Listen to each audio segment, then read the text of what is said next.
Right now, millions of homeowners are making this massive financial mistake, and they won't even realize they've made it until, like, November. Right, yeah. I mean, they're just sitting there in their air-conditioned living rooms, perfectly comfortable, completely ignoring these microscopic gaps in their walls. And the irony there is, by the time they actually notice those gaps, they will have essentially missed their best window of opportunity to fix them. No pun intended, of course. Yeah, no pun intended, right?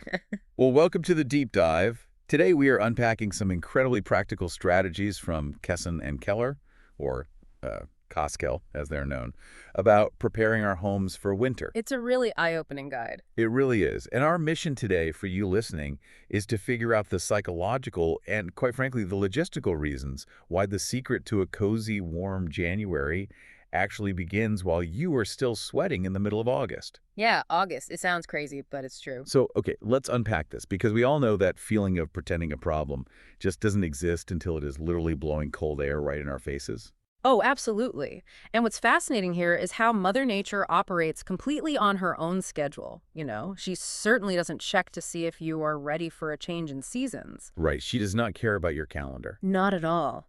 The first real blast of cold air acts as this massive, unavoidable stress test for your entire home. It forcefully exposes all of those structural vulnerabilities that we blissfully ignore during the forgiving summer months. It really is a stress test. But before we get into the whole logistics of August, I kind of want to talk about what that stress test actually looks like. Okay, yeah. Because when those windows start failing, it is not just this vague sense of the house being chilly.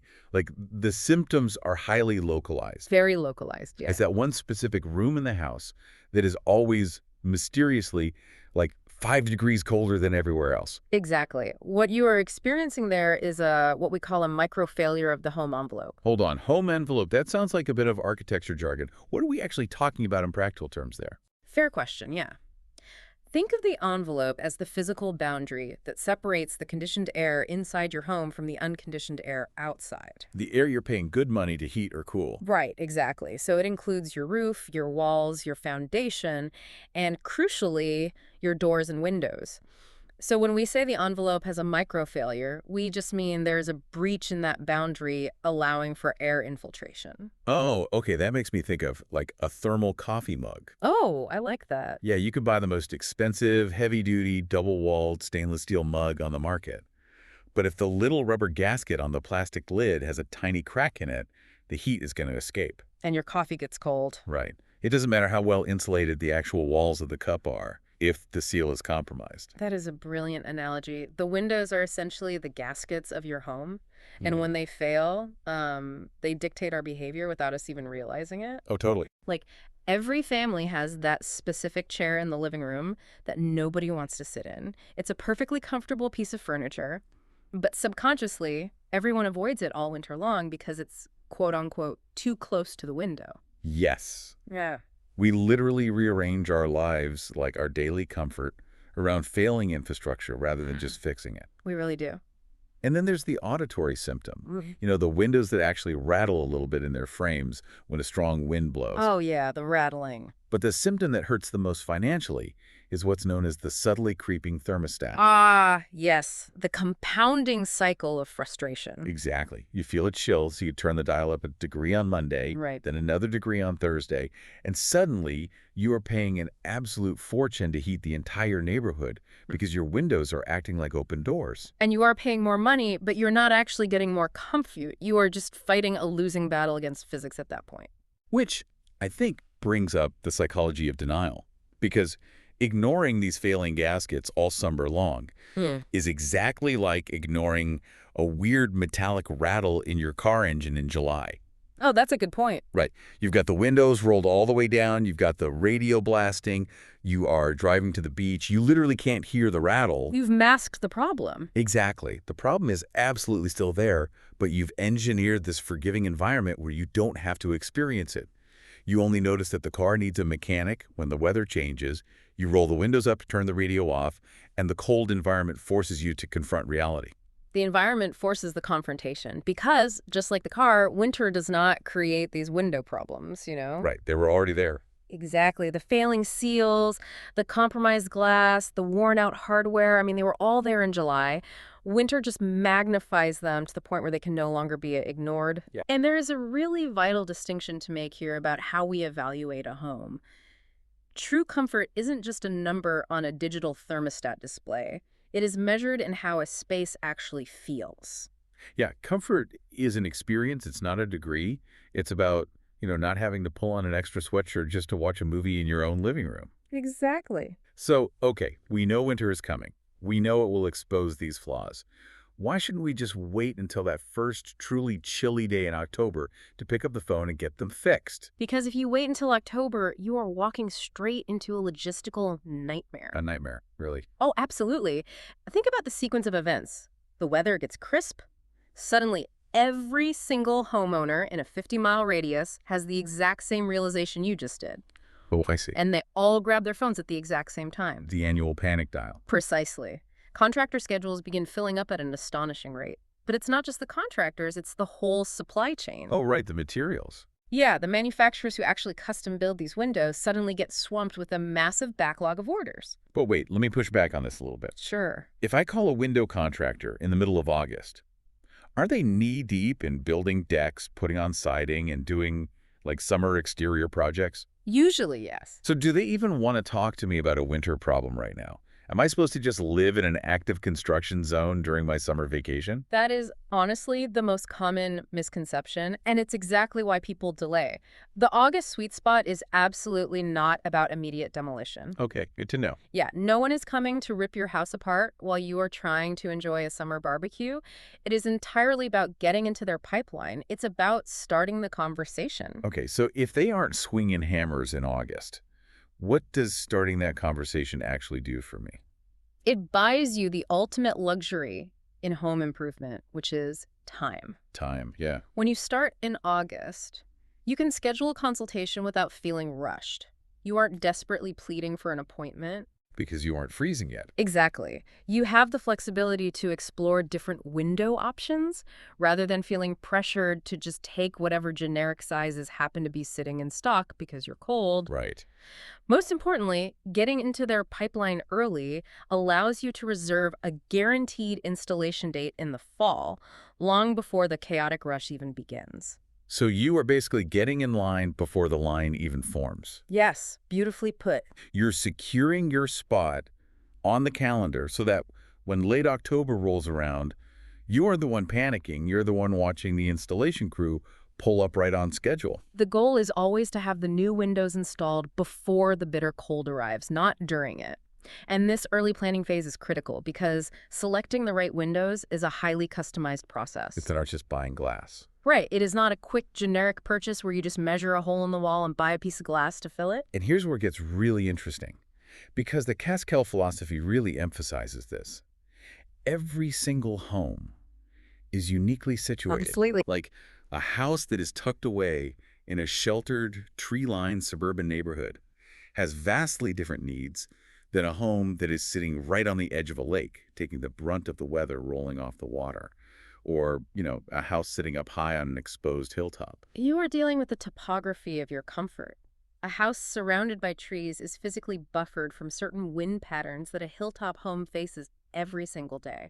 But it goes even deeper than that, which blew my mind a little. Oh. It's not just about the difference between my house and your house. It's about the differences within the footprint of a single home. Yes, the microclimates. Exactly. You might actually need entirely different window mechanics in your living room versus your bedroom, just based on which way the wind blows. If we connect this to the bigger picture, that is exactly what a specialized contractor is going to evaluate during those August consultations.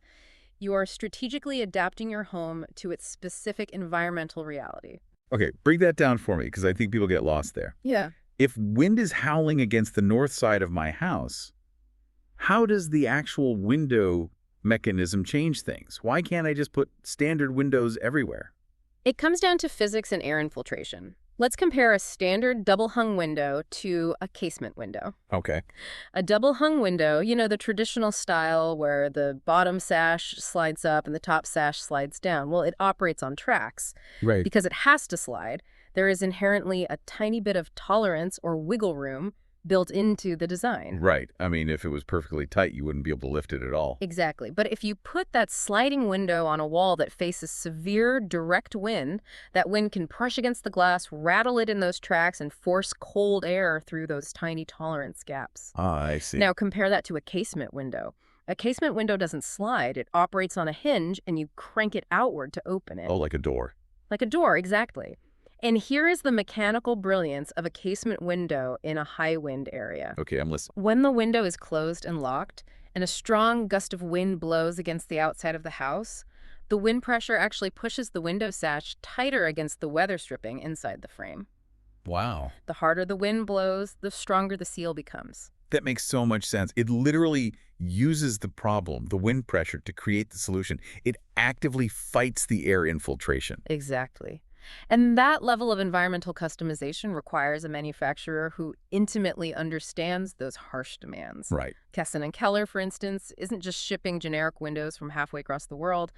They have been manufacturing in Fonda, New York since 1946. 1946. I mean, that is literally generations of engineering experience. It is. It means they are specifically engineering their materials for the unforgiving demands of the Northeast. They understand what a Northeast winter actually requires to maintain that thermal envelope we talked about earlier. Yeah, you really need that local expertise. But to leverage that engineering, you need time to consult with an expert to figure out which of those specific mechanics is right for the microclimate of your master bedroom versus, say, the sheltered side of your kitchen. Okay, so logically, I am completely on board. Customizing window styles for different sides of the house based on wind shear makes perfect sense. Glad to hear it. But, and there's a big but here, if I'm putting specialized casement windows on the north side and double hung on the south side, my wallet is starting to hurt just thinking about it. Oh, the sticker shock. Yeah.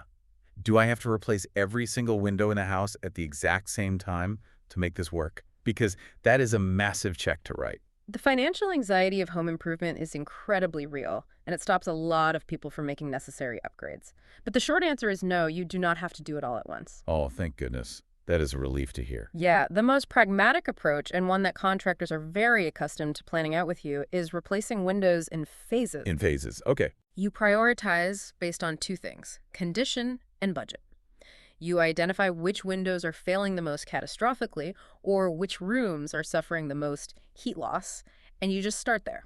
That makes sense. You might do the north-facing side of the house this year and plan for the south side next year. It is a strategic rollout.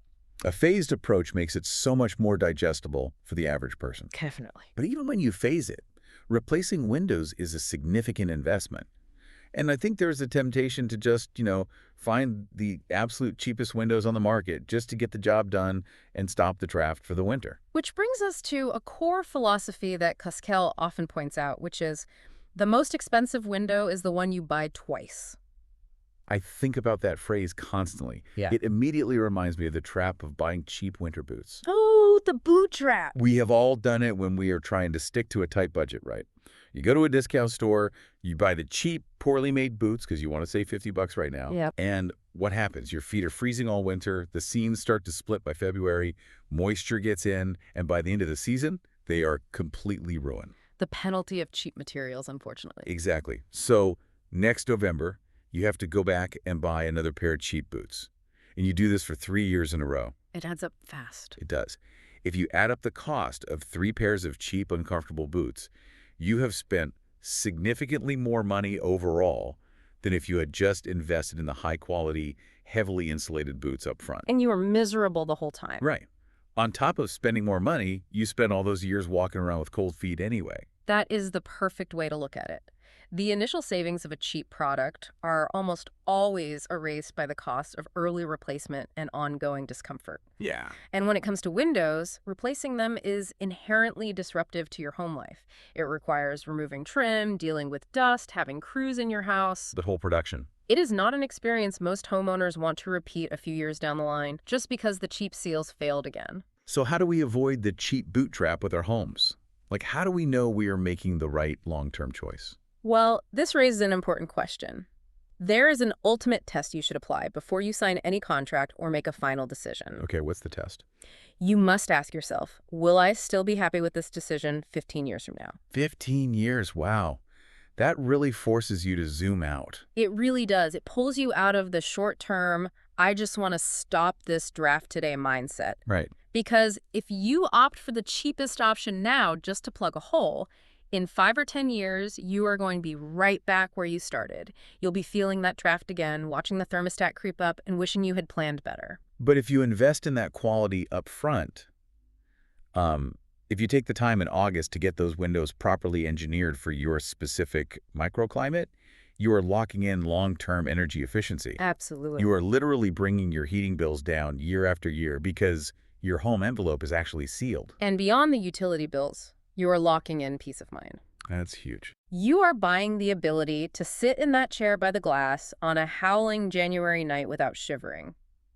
You are effectively eliminating the cold room from your house's floor plan entirely. That sounds amazing. That level of enduring, reliable comfort makes the upfront planning in August entirely worth it.